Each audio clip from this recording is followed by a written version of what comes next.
So, ito guys, no, balikan natin yung Lambot na yun. paano siya magmumukbang itong si Dong.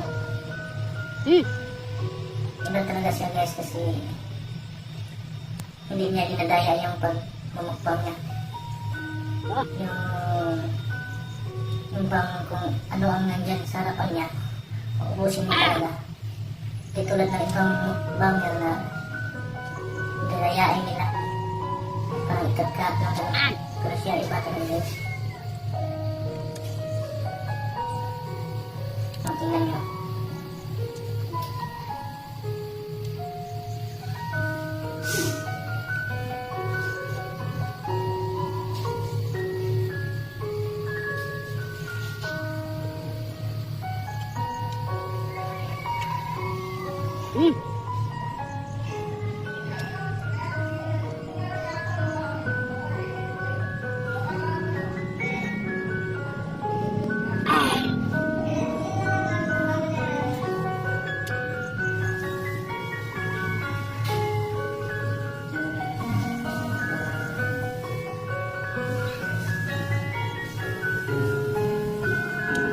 Matakaw na siya kumain.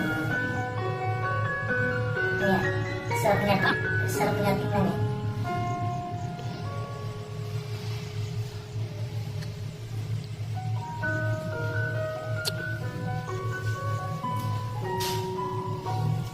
Kasi ako maglalaway sa kanyang ano.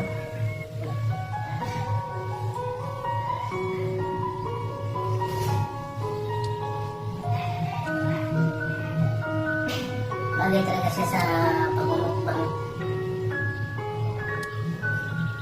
Ano na sa kanya kasi hindi na maganda yung ginagawa nila. Ganyan. Yung bang para sa kanya. Gusto niya ipakita sa mga tao na ubusin talaga niya yung mga pagkain. Yung pinakain niya. Ano yung pakita. Kahit lang siya. Marami pa rin mga kabayan natin guys na hindi naniniwala na wala na siya.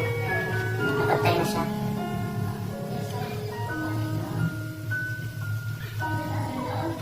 Maraming mga baser na nagsabi na konti lang daw yan yung nagsasabing inatake siya.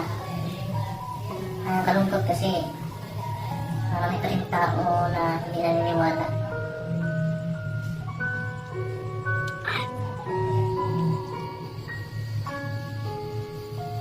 Nagsalita kasi nung pinsan niya na tungkol sa mga baser na hindi naniniwala na patay na siya. Na nagsabi na sana maawa naman sila na sa nangyari sa pinsan niya. Na totoo talagang inatake saka wala na siya.